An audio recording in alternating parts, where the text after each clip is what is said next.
All right, so picture yourself now. You're a business person and you're successful, and somebody comes into your office and says, boy, I have an opportunity for you.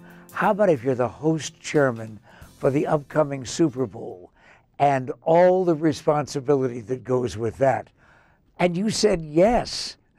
Oh, David Rousseau, host committee chairman, and you were sitting there in your office. In fact, you're about to become the president of the Salt River Project. You didn't need this. Why did you take it? Well, I don't know that I knew quite the amount of effort that was going to be associated with it, to be entirely truthful. Second thought and regrets. That's right. No, I think it's kind of akin to our role at Salt River Project, where we're trying to both shepherd what's great about the valley in terms of our resources, and then also attract other people to this great place.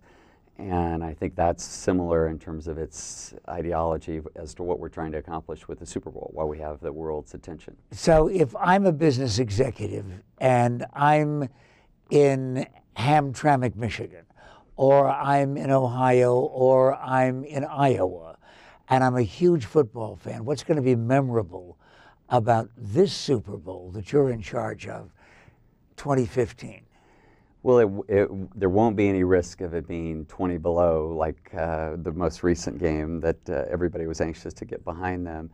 I think it's a good time to be in Arizona. We're obviously coming into better economic times, and I think we're going to be able to highlight everything that's great about the valley, and are looking forward to a number of people and businesses to help us tell that story. But with all of the things that are facets of that story, it sounds ridiculously expensive to put it on. No matter whether it's $500 million that comes back, it's still an investment that you're involved in, and expensive money up front. Where does the money come from? So probably 90% of our funding comes from the business community, and we've had a great reception.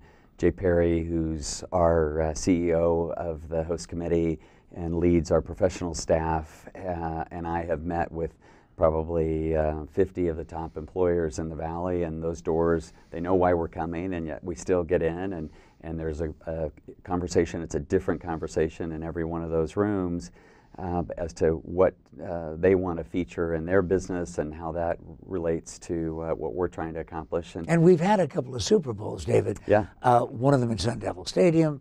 We've had the one under roof at the University of Phoenix Stadium.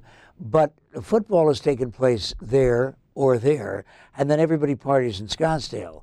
But now that's going to be different this time, because Super Central is really super. I think so. We're excited. Indianapolis sort of put themselves on the map by throwing this big fan fest free party basically for the 10 days leading up to the Super Bowl, and it was in downtown Indy. And so we have that opportunity, and frankly I think we probably have the game back since 2008. So there was a 7-year lapse, and we have the game back in 7 years despite the fact that there's 32 NFL markets, I think because of the public and private investments that have been made in our downtown. So it's certainly regional in terms of the convention center and light rail, but there's downtown hotel rooms and cityscape, and we're looking to really highlight that area. And yet obviously game day will be amazing, everything that happens. But how did you explain all of the action going on in the middle of Phoenix, and then the Scottsdale parties and the resorts and so on? How'd you explain that to Glendale? Well, I think Glendale has they have joined the party, and we're excited about doing everything we can to make sure that all of our partners, so whether it's Mesa or Wickenburg, who participate with us through their respective CVBs, Convention and Visitors Bureaus, we're looking to have everybody realize what they want out of the game, and we have that conversation on an ongoing basis with everybody, including Glendale. Yeah, I've been here in this town since Carl Hayden was a child, and I've got to tell you, every time that there is any kind of national recognition, an all-star game or Super Bowl or whatever, the same shots. It's the skyline way in the distance, and then a whole bunch of cactus. A lot of cactus, and then there's a javelina.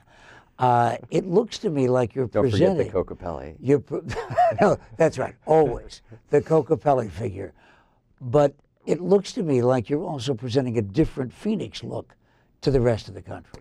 Well, I think we do have with ASU and the other new sort of amenities or assets that are in downtown Phoenix. There's really an opportunity to showcase what's becoming a great downtown story to the rest of the country. But there's no question our effort is regional.